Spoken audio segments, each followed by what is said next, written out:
On our 4th anniversary, Michelle was glowing, and we had an amazing night. The next morning, she handed me a bag.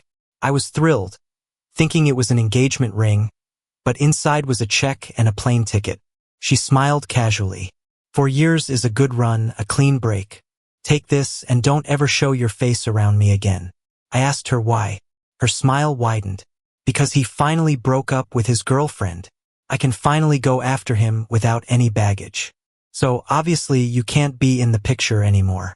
Her words hit me, and a chill ran down my spine. I took a deep breath, my pride forcing me to swallow my rage. You're breaking up with me?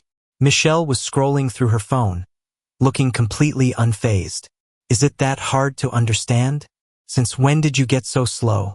I scoffed, went to the bathroom, and splashed water on my face, trying to clear my head. Looking at myself in the mirror, I closed my eyes. The answer was clear. When I came out, Michelle didn't even look up. Well, figured it out? I threw the check and the ticket in her face, my expression full of contempt. Are you completely clueless? This pittance? Who do you think you're kidding? Michelle and I met in college. Senior year, we started a company with a few classmates, and it had grown huge. That was also the year we fell in love. For 4 years, Michelle had been pretty caring and considerate. I knew she had an ex-boyfriend, but who doesn't have a past? Besides, she'd been great to me all these years. I always thought we were soulmates, destined to grow old together. So I never paid it much mind. I never imagined she'd dump me for him. Now Michelle's face darkened. After the initial shock, an uncontrollable rage surged through me. I hate it when people look at me like that. I grabbed a nearby bottle of wine and threw it in her face. What's with that look? Who are you trying to impress? That wine was worth tens of thousands. A waste to splash it on her. But hey, it was worth every penny to blow off steam. Enough, Jason. You're acting like a complete lowlife. Nothing like Felix. Michelle grabbed my hand. I frowned and slapped her across the face. You got some nerve. Ugh, it was a little sticky. My poor hand. Michelle looked like she wanted to hit me back. But then she saw my face and remembered. I'd been kidnapped as a kid, and after I was rescued, my parents sent me to Taekwondo. She sheepishly lowered her raised hand. Seeing her like that, I sneered. Michelle, and here I thought you were tough. Then I elegantly walked over to the sink to wash my hand. Just a coward who bullies the weak and fears the strong. I don't know what I was thinking when I fell for her back then. You want to break up? Fine by me, I said, drying my hands and turning to her with a smirk. Looking at you makes me sick too. You'll buy out my shares in the company at 5 times the market price. Otherwise, don't blame me for dragging your name through the mud. With that, I turned and left. I could hear Michelle screaming something behind me. Whatever. Just the pathetic cries of the weak. After leaving the hotel, I got into my new car and immediately called Alex. He was my guy on the inside with Michelle. I've always been someone who craves freedom, which is why I chose to start my own business. 2 years after graduation, once the company was stable and had grown pretty large, I stepped back from most of the day-to-day operations, keeping just a cushy, do-nothing job title while I traveled all over the country. That's why Michelle underestimated me, thinking I was just a figurehead shareholder with no real power. What she didn't know was that from the year I agreed to be her boyfriend, I started planting my own people around her. I had plenty of dirt on her. All good things must come to an end. Even when we were deeply in love, I prepared for the possibility of a nasty breakup. After all, it's much better to have money and power in your own hands than to rely on a woman for them. And thanks to her overconfidence, she thought I was just some love-struck fool, completely devoted to her. Maybe my acting skills were just too good. Alex's voice came on the line, all high-pitched and fake. Well, hello there. Missing little old me? But you're a taken man, aren't you? Cleared my throat. Not anymore. I heard some shuffling on Alex's end, and then his voice switched to its usual booming tone. What's up? You broke up? Before I could say anything, Alex continued, good riddance. Couldn't stand her. Who does she think she is? Some kind of queen bee? Working in the same company as her was pure mental torture. I knew Michelle always looked down on her employees. Probably thought being CEO made her better than everyone else. I chuckled. All right, do something for me. I'll get you a couple of nice watches as a reward. Of course, darling, Alex's voice switched back to that affected tone. It's my honor to serve you. I laughed, gave Alex some more instructions, and hung up, confident that everything was under control. Just as I was about to make another call, I got one from Annie. Her voice was cool yet reassuring. Heard you broke up? Annie was my college professor's daughter, a beautiful woman of mixed heritage. I was a good student in college and loved her father's classes. Over time, I got to know him well, and that's how I met Annie. I had originally planned to be his graduate student, but starting the business got in the way. Now, Annie did business with our company, and we occasionally chatted about work. Wow, news travels fast. Huh? I replied. Annie was silent for a couple of seconds on the other end, then said, you probably don't know. Michelle was at a banquet with another guy a few days ago. She hasn't really brought anyone else to these things but you for years. I figured something was up. I frowned. Was Annie calling just to tell me this? So, why'd you call? I asked directly. I wanted to ask, if you're thinking about dating again, do you think I could ask you out? I met Annie's question with silence. It was so sudden, I didn't know how to respond. If you're not interested, it's okay. These things have to be mutual. You can't force them. Annie's voice broke the silence. I looked ahead, a smile playing on my lips. Okay, I'll give you a shot. The other end of the line seemed to go still for a moment. Then I could hear the surprise and delight in her voice. Where are you now? Stay put. I'm coming to you. I gave her my address, and 15 minutes later, I saw Annie. She seemed a little shy when she saw me but walked towards me with determination. You don't mind that Michelle and I just broke up? I asked, curious. We were together for 4 years, practically about to get married. Annie shook her head, her expression serious. You broke up. It's not like you cheated. Why would I mind? I smiled. I'm pretty free these days. Got any good date ideas? We could go do something fun. Annie thought for a moment. Your passport's still valid, right? I nodded. Her eyes crinkled. Mr. Jason, would you be willing to go on a spontaneous trip with me? I was taken aback. The sunlight hit her face just right, and my heart pounded. I couldn't bring myself to say no. Okay, I heard myself say. Right before boarding, Michelle called. Jason, stop this nonsense. Her voice was full of exhaustion, but it just made me laugh. Looks like Alex did a good job. I'd have to give him a raise when I got back. I gestured to Annie beside me, indicating I needed to handle a work matter. I found a quiet corner and said, without mincing words, nonsense? Michelle, you still think I'm playing games? Where do you get off? Jason, she yelled. I've treated you well all these years. Don't go too far. Me go too far? Did I hold a knife to your throat and force you to cheat? I've never been one to lose a verbal spar. When the company was just starting, I was the one out there drinking at banquets to land us deals. Back then, Zenith was nowhere near as big as it is now. No one wanted to trust a bunch of college kids just starting out. I was the one drinking with those female execs, trying to secure orders, enduring their lecherous stares and occasional groping. One time, I drank 3 bottles of vodka and ended up in the hospital. Though back then, I was used to ending up in the hospital a few times a month. The memory made my stomach churn. She probably remembered those early days too because she fell silent. I swallowed my humiliation, my pride and stubbornness refusing to let me show weakness.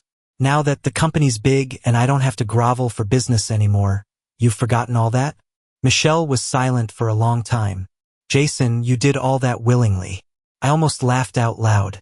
I'd naively thought she might feel a shred of sympathy for me. I didn't want to talk to her anymore. I hung up and blocked her number. Then I messaged Alex, telling him to speed things up. I couldn't let someone like her ruin my trip. Turning around, I saw Annie.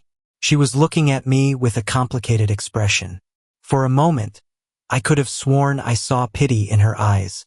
After a long journey, we arrived in the city often called the end of the world. It was snowing heavily when we left the airport. Even though I'd seen many snowy cities over the years, this was still breathtaking. I looked at Annie beside me. Have you been here before? She nodded. She smiled. Someone I knew loved it, so I came every year. Until I met him. I tilted my head, curious. So, did you find him?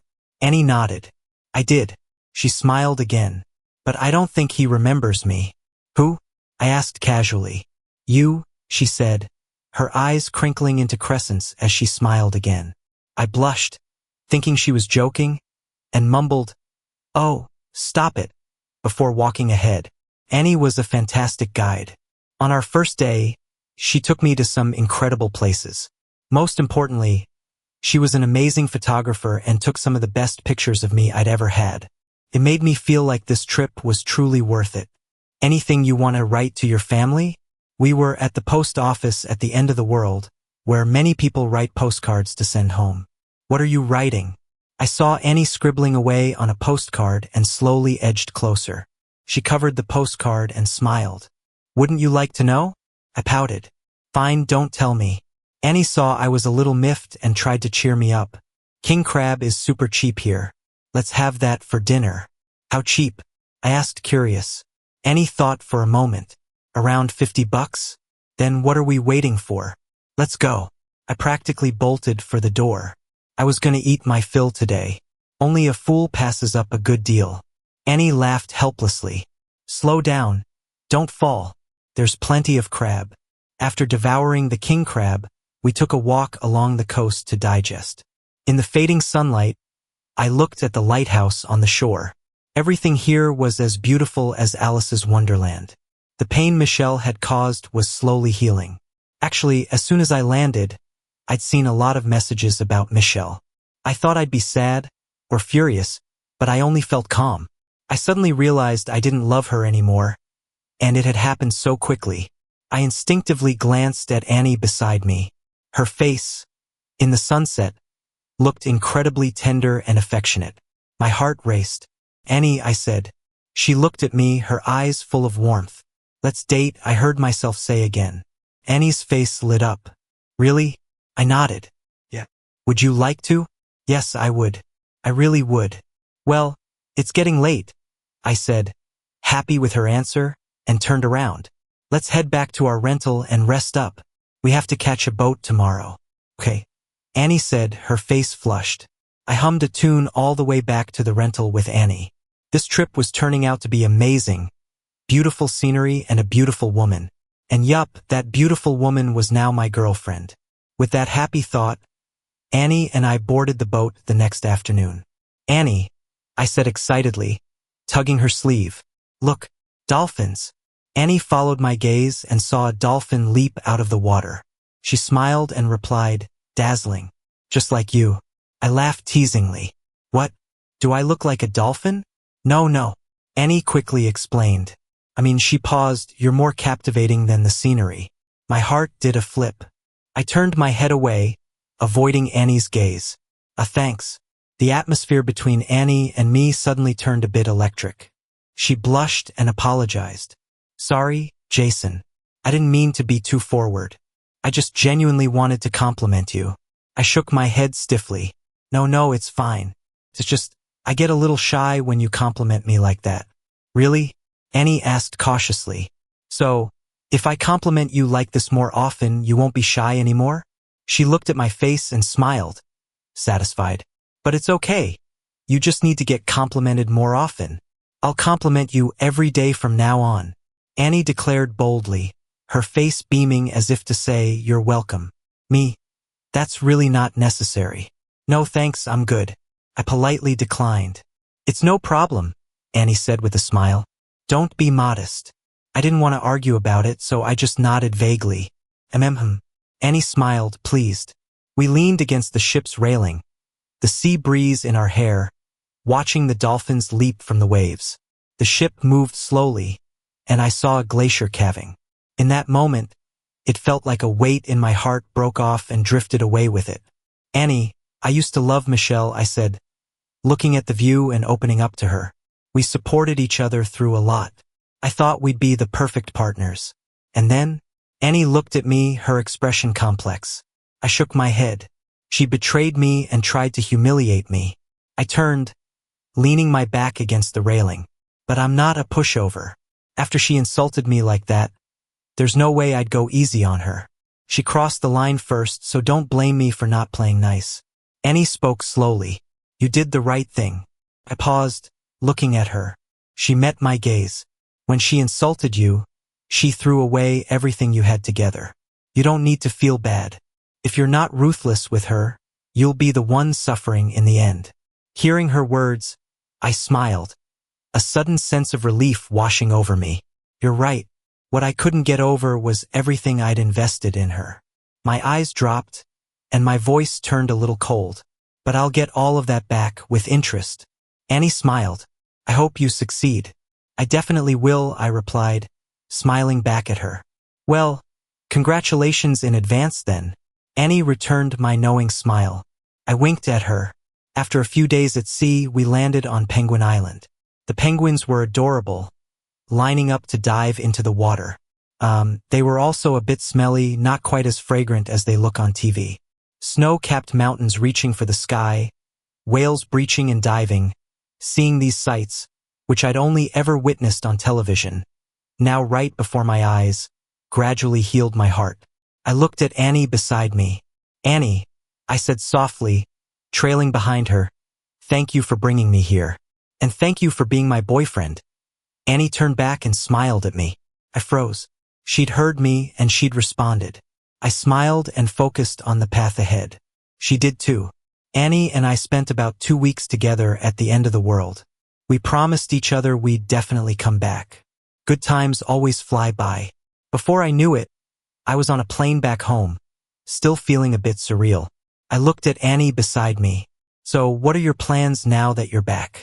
Go see my parents and my brother, I guess, she said, casually flipping through the newspaper the flight attendant had given her. What about you? Revenge? Couldn't help but chuckle. Yeah, something like that. And after that? What are you planning to do? Annie suddenly asked.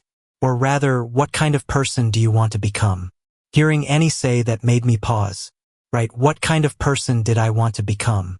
All these years, starting a business, dating, it felt like it was all about being someone impressive in other people's eyes. Now, I was financially free, no longer needing to worry about the basics.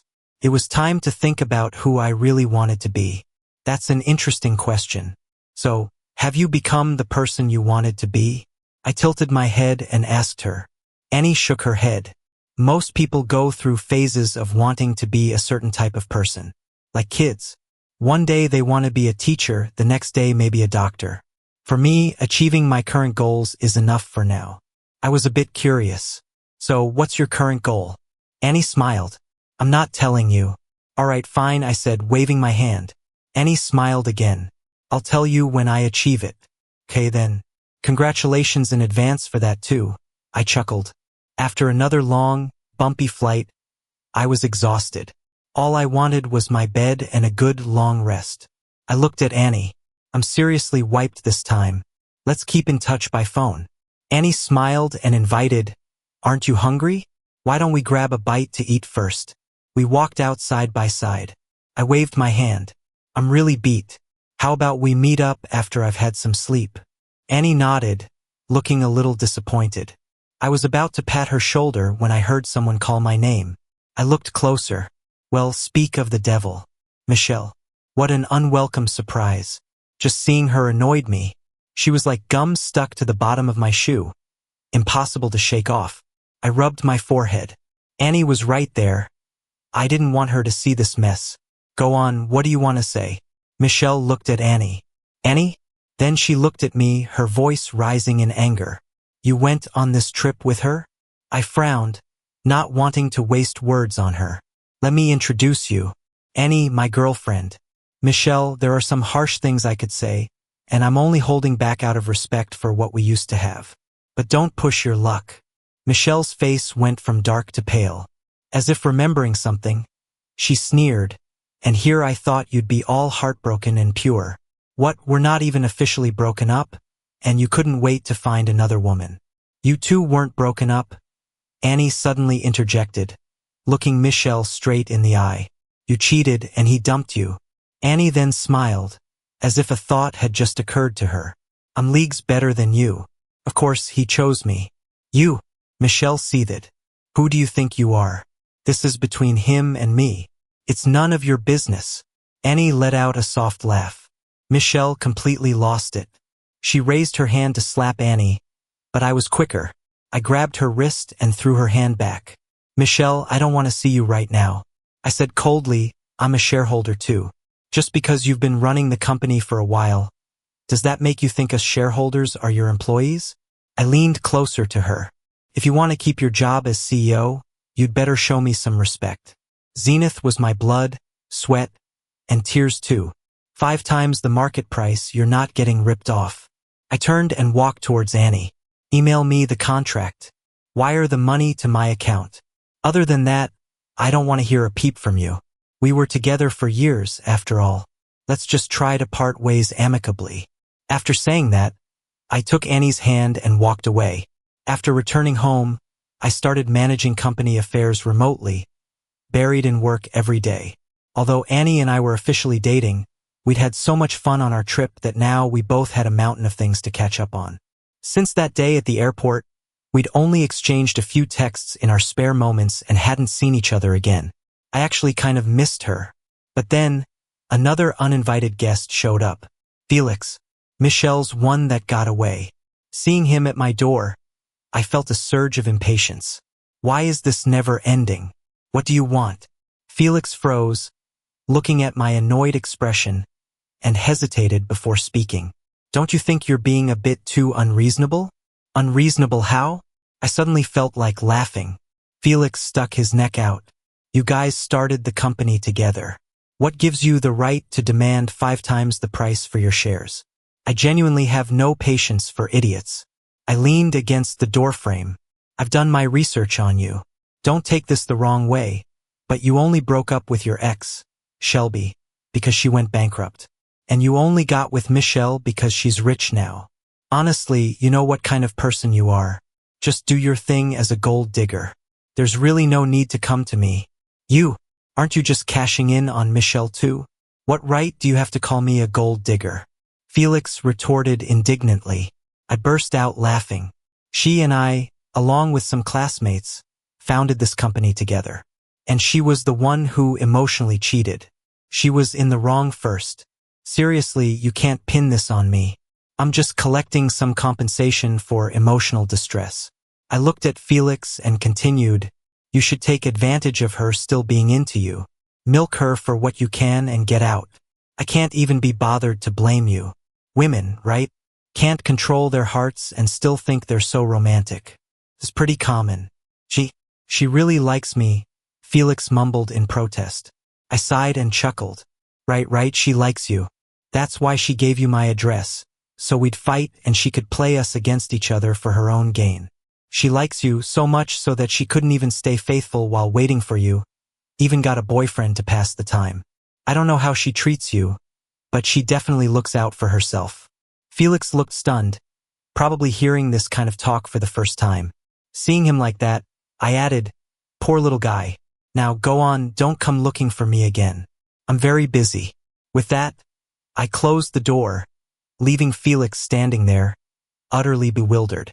I thought about it, then unblocked Michelle and gave her a call. Hello. I could tell she was exhausted.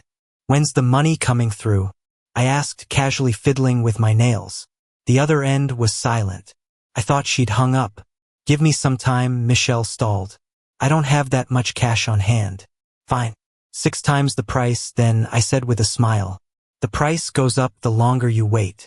I need to charge some interest too. Jason, Michelle screamed. I held the phone away from my ear.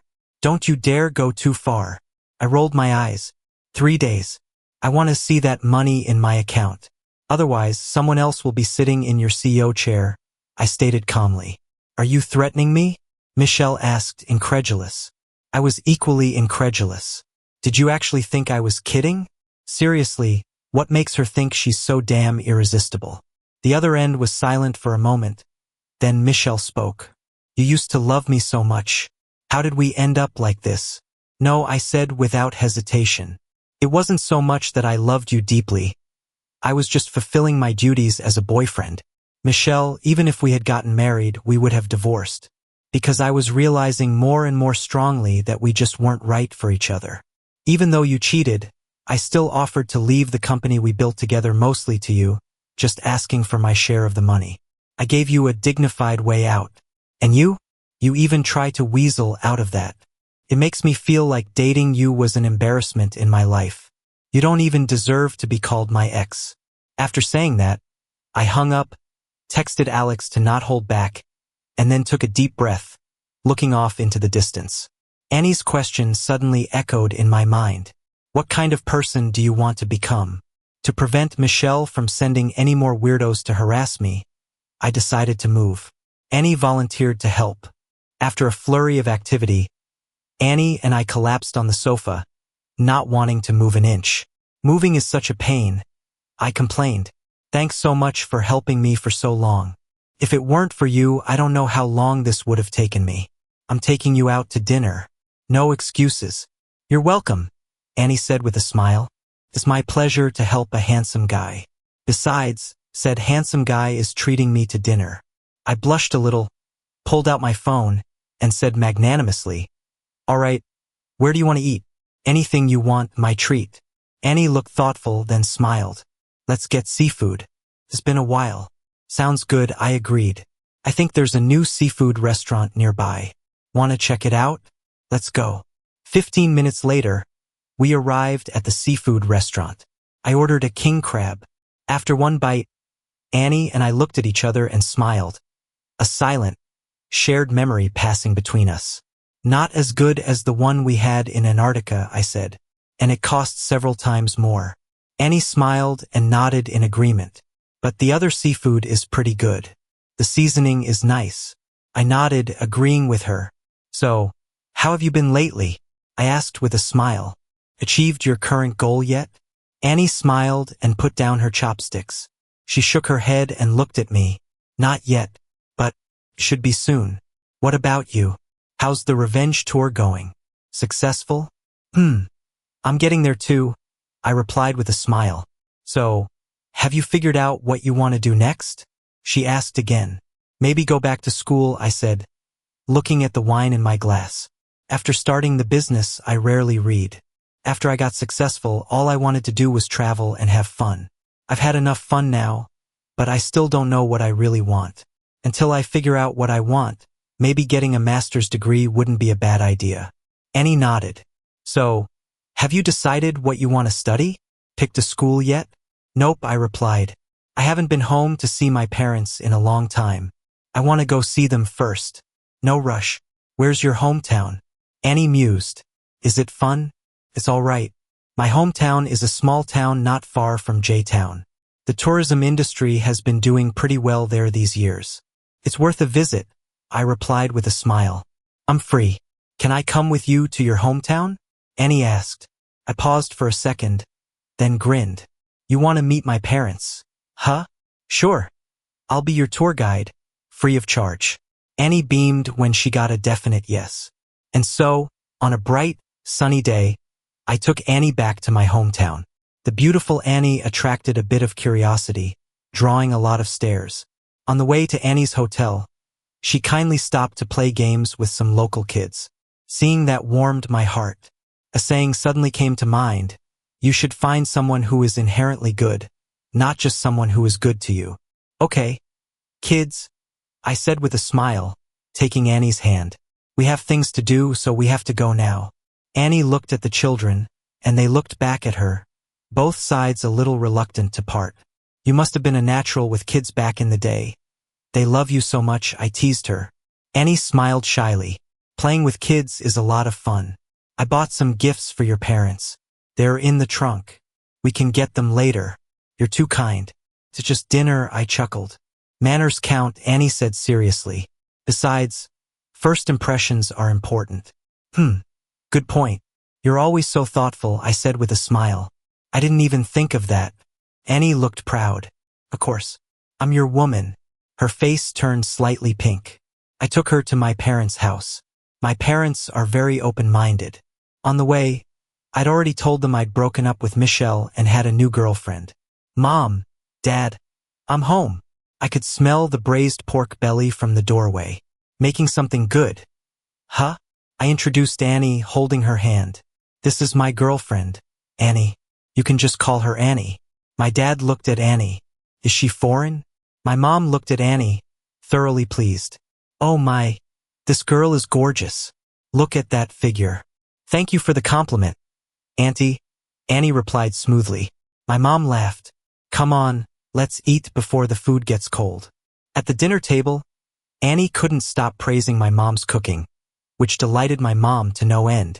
After dinner, she raved about my dad's paintings and asked if she could take one home to keep. My dad was so flattered he was beaming, even standing up a little straighter. That night, my mom and I walked Annie back to her hotel. On the way home, my mom patted my hand and said earnestly, Jason, you've grown up. Mom originally thought you'd marry Michelle, but fate had other plans and you two broke up. But Mom supports you. After all, this Annie is prettier than Michelle, and she seems like a good person. Mom is very happy with her. Me, Mom, could you be any more superficial? Mom, I'm grown up now. I know what I'm doing, I replied with a smile. In life, you'll meet many, many people. You need to choose the right ones carefully. But no matter what, Mom and Dad will always be here for you. I nodded, looked up, and saw my father waiting for us at the bend in the road, holding a flashlight. There was a small hiccup in between. Michelle, she came looking for me again. See? Never ending. What do you want? I just stepped out to buy a bag of salt and ran into her. Michelle's eyes were red. Jason, it was all my fault before. Please, forgive me. Okay? No, I frowned. What about Felix? Michelle was silent for 2 seconds. Don't worry, he won't be bothering us anymore. See? Women like her, they don't actually love anyone. They only ever care about themselves. Looking at Michelle's remorseful act, I suddenly wanted to laugh. Michelle, you came looking for me because someone leaked your dirty laundry to the board, didn't they? I smiled. So you came back to me hoping I'd help you. Why don't you guess who did it? I looked at her, my eyes full of challenge. Michelle's mouth fell slightly open. The somewhat dim-witted woman seemed to realize something, looking at me in disbelief. It was you? You did this? But you've been traveling. How did you have time to do all this? I was starting to think she really wasn't very bright. I said kindly, technology changes lives. I gave you 3 chances, but you didn't take them, did you? Don't worry. There are plenty of people who want your position. Seeing Michelle look a bit unsteady on her feet, I smiled with satisfaction. You wanted to have your cake and eat it too, so don't blame me for this. With that, I turned and walked away. My mom was waiting for this bag of salt. Later, I heard Michelle got kicked off the board. Someone also reported her for financial crimes, and she ended up in jail. As for Felix, he must have taken my words to heart. He skipped town with a bunch of Michelle's money and went abroad. But that's all ancient history now. On my last day in the small town, I accidentally knocked over a photo album from the bookshelf. A photo fell to the ground. I picked it up. It was a group photo. In it was me and a little girl with bright blue eyes. That little girl looked familiar. A long-buried memory suddenly surfaced. I was kidnapped when I was a kid. It was dark and I couldn't see, but I could hear a little girl crying. Strange as it sounds, I wasn't scared of being kidnapped, but hearing her cry made me uneasy. What are you crying for? I snapped at the little girl. The police will come and save us. The little girl's crying subsided a bit. Are you telling the truth? Actually, I wasn't sure, but I said firmly, of course. My dad said he'd find me no matter where I was. Will your dad save me too? The little girl's voice was choked with sobs. Definitely, I declared righteously. My dad's not the type to leave someone in a tough spot. Then thank your dad for me. The little girl's voice gradually steadied. No problem, I said grandly. Then we chatted idly. Where do you want to go after we're rescued? I asked. I don't know, the little girl said softly. Well, I want to go to the end of the world. I had just watched a documentary about Antarctica. I want to go there and see penguins. Want to come with me? I invited her enthusiastically. The little girl whispered, okay. Later, the police rescued us. The kidnappers originally wanted a huge ransom from Annie's parents. I just happened to be playing nearby and got snatched along with her. As the memory returned, I suddenly had an urge to call Annie. Annie's cool voice came on the line. What's up? Come out of your hotel right now. I have some questions for you, and I want you to answer them clearly, one by one, I said, already running outside. Annie, did we meet when we were kids? Were you the little girl who was kidnapped with me? I heard my own voice trembling. Silence on the other end for a moment. Yes. Have you had a crush on me for a long time? Yes. You said before that you were waiting for someone. Was that person me? Yes. Why? I suddenly felt my nose tingle. You said you'd go there. I couldn't find you, so I could only go there and wait for you. Her voice came softly through the phone. Every vacation after that, I would go there to wait for you. I always felt like we would meet at the end of the world. Later, I really did meet you, but it wasn't there, it was at home. Even back then, I thought I have to take you there someday. Something else occurred to me. What's your current goal? I looked up, my eyes a little teary, and saw her ahead. Annie was standing there, looking back at me. I heard her voice. To marry you. I suddenly remembered Annie scribbling in the post office. I had actually seen what she wrote. We finally came to the end of the world together. From now on, I will be his world's end.